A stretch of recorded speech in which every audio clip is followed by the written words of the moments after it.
Pintuan ng magulang mo at ang kamay nila ang iyong ilaw.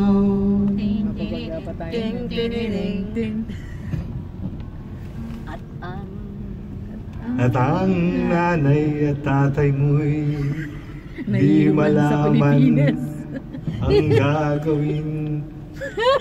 Minamasdan pati pagtulog mo. Speak outside. Ay, kita-kita pala ako sa ano. At sa gabi napupuyat ang iyong nanay sa pagtimpla ng gatas mo. Ano ba yun? At sa umaga na may kalong ka ng iyong naman. Let's go, Junior. Tuwang-tuwa Ako. Nahirapan siya. Sakluluhan ka na yan. Saklolo. Ahem pa rin.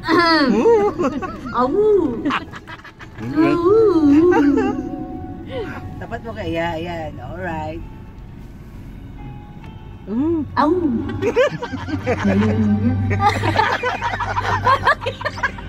Nais mo'y maging malaya, di man sila payag, walang magagawa. Ano ba ito? Naka-YouTube ba ito? Ano ba ito? Pala tayo, ano? Kay biglang nagbago, nagmatigas ang ulo, at ang payo niya'y sinuway mo.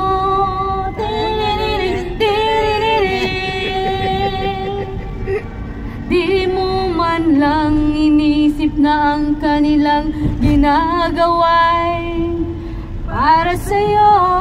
Parang hindi naman tayo dumaan sa ganito. Ano ba yung sinulat mo? Ang nais mo'y masunod ang layaw mo, di mo sila pinapansin.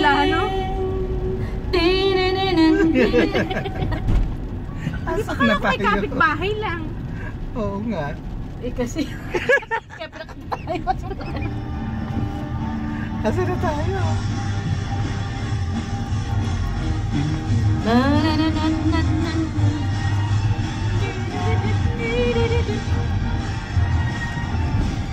Okay, you? Where is the building? Where? You then? Huh? Asan ba? Address mo? 109.